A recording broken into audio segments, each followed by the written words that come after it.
Hello की soldiers. तो बेटा गेट 2026 के लिए लगभग 7 महीने बचे हैं। मेरे बहुत सारे निगी सोल्जर्स ऐसे होंगे जो अभी जस्ट कॉलेज से पास आउट हुए होंगे, उनका कॉलेज खत्म हुआ होगा और गेट 2026 के लिए प्रिपेयर करना चाह रहे होंगे।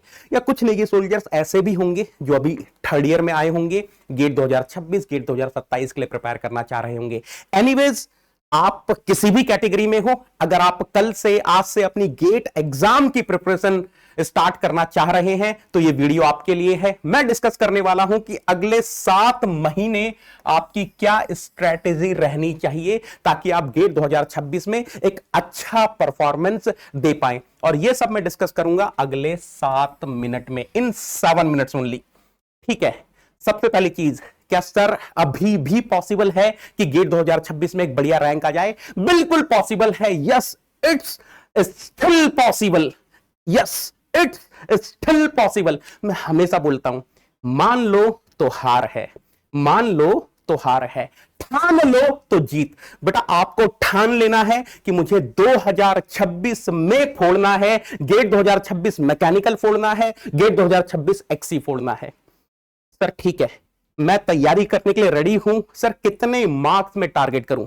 देखो यार, अगर मैं आपको अभी प्रैक्टिकली बताऊं, जो हमारे पास टाइम है उसके हिसाब से मुझे लगता है कि अगर आप मैकेनिकल में 65 to 75 मार्क्स टारगेट करते हो तो ये एक अच्छा परफॉर्मेंस होना चाहिए, अच्छे मार्क्स होने चाहिए। ठीक इसी तरीके से अगर आप एक्सी में 60 to 70 मार्क्स टारगेट करते हो तो ये अच्छे मार्क्स होने चाहिए। ऑफ कोर्स ये हम टारगेट कर रहे हैं।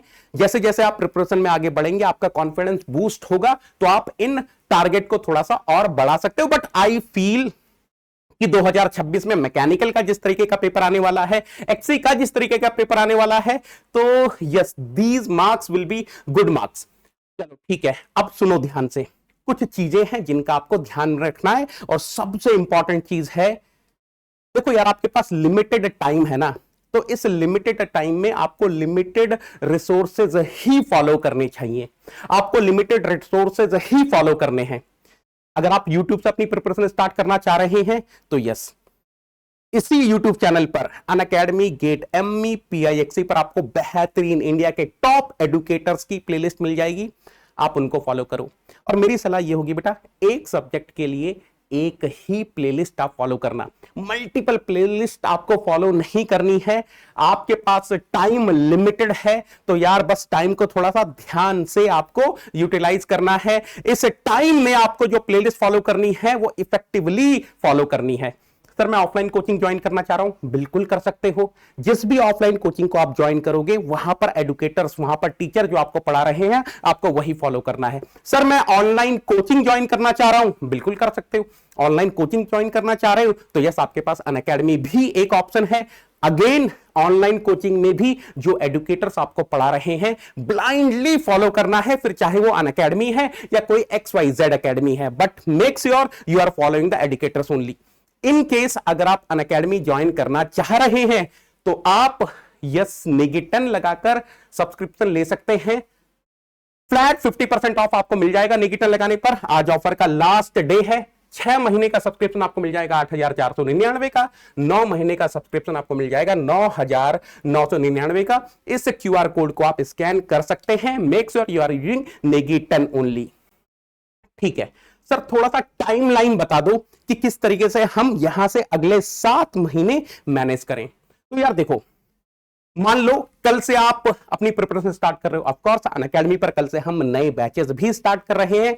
मान लो आप कल से अपनी प्रिपरेशन स्टार्ट करते हो, अगले 3 महीने यानी कि 11 जुलाई से 10 अक्टूबर, अगले 3 महीने आप एक काम करो, आप केवल एमई एंड एक्सी के जो कॉमन सब्जेक्ट्स हैं सिर्फ उन्हीं पर फोकस करो, उनको कंप्लीट करो। उसके बाद 11 अक्टूबर से 31 दिसंबर लगभग आपके पास 2.5 महीने मान लो, वहां पर आप जो मैकेनिकल के रिमेनिंग सब्जेक्ट्स हैं, मैकेनिकल का जो एक्सक्लूसिव सिलेबस है वो कंप्लीट कर लो। उसके बाद जनवरी के महीने में आपको करना है RPTA, revision, practice, test, analysis. Test जो आप लिखोगे उनकी एनालिसिस भी आपको करनी है। नाउ सर मैं कंप्लीटली फ्री हूं, मुझे सिर्फ और सिर्फ गेट 2026 पर फोकस करना है। सर आप बताओ मैं कैसे पढ़ाई स्टार्ट करूं? आप एक काम करो, आपका जो पूरा दिन है उसको 3 स्लॉट में बांट लो। पहले स्लॉट में आप एक काम करो, बीटीडी एफएम, इन दोनों में से कोई एक सब्जेक्ट उठा लो। दूसरे स्लॉट में मैकेनिक्स सॉम, इन दोनों में से कोई एक सब्जेक्ट उठा लो। तीसरे स्लॉट में आप मैथमेटिक्स उठा लो। यहां जैसे ही एक सब्जेक्ट खत्म हुआ, जो दूसरा बचा है उसको कर लो। यहां पर जैसे ही एक सब्जेक्ट खत्म हुआ, जो दूसरा बचा है उसको कर लो। मैथमेटिक्स खत्म हुआ, एप्टीट्यूड कर लो। ये दोनों सब्जेक्ट्स हो गए, बीटीडी एफएम हो गया, अप्लाइड थर्मोडायनामिक्स उठा लो, मैकेनिक्स सम हो गया, वाइब्रेशंस उठा लो। इस तरीके से आपका जो एमईएक्सी का कॉमन सिलेबस है वो आपका पूरा कंप्लीट हो जाएगा। एंड रिमेंबर, जैसे आपने इन सब्जेक्ट्स को कंप्लीट किया, जितने भी बेसिक सब्जेक्ट्स हैं वो आपके सारे के सारे कंप्लीट हो जाएंगे। डेडलाइन मैंने आपको दी है 10 अक्टूबर। 10 अक्टूबर 2025 तक आपको ये सारे सब्जेक्ट्स कंप्लीट करने हैं। एंड यस, इनका वेटेज अप्रोक्सीमेटली है 56 मार्क्स। अब आ जाओ मैकेनिकल एक्सक्लूसिव सब्जेक्ट्स पर। ये है मैकेनिकल के एक्सक्लूसिव सब्जेक्ट्स। अगेन कहानी वही है, 3 स्लॉट में आपको पढ़ाई करनी है। Heat transfer, theory of machines, material science. Heat transfer खत्म हुआ, कंप्रेसिबल फ्लो। फॉर्म खत्म हुआ, एमडी। मटेरियल साइंस खत्म हुआ, मैन्युफैक्चरिंग। बहुत इंपॉर्टेंट सब्जेक्ट है, बड़ा सब्जेक्ट है, end of course high weightage का सब्जेक्ट है। इस पर आपको काफी अच्छे से फोकस करना है लेटर ऑन।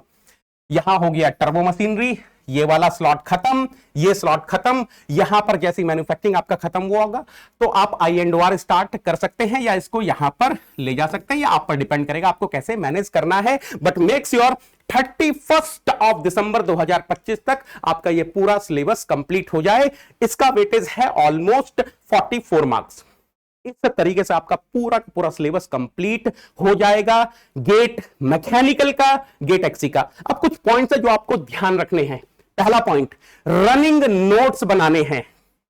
अगर रनिंग नोट्स बनाने में तकलीफ होती है, एनोटेड पीडीएफ को फॉलो कर लेना। बट यार, क्लास खत्म होने के बाद नोट्स नहीं बनाने हैं। Don't invest your time in making the notes after the class. You have limited time. उसके बाद क्वेश्चंस, जो क्लासरूम में क्वेश्चंस हैं सफिशिएंट हैं। उसके बाद पीवाईक्यूज कर लेना। जब मैं पीवाईक्यूज बोल रहा हूं, when I am saying PYQs, तो यार आपको सारे पेपर्स के पीवाईक्यूज करने हैं। फ्रीक्वेंट रिवीजन करना है, और सबसे इंपॉर्टेंट चीज वर्चुअल कैलकुलेटर, इस पर आपको प्रैक्टिस करनी है। ठीक है, and at the end I will be saying remember consistency is the key, है ना। चलो, thank you so much, see you live on Unacademy plus. Thank you so much, thank you everyone.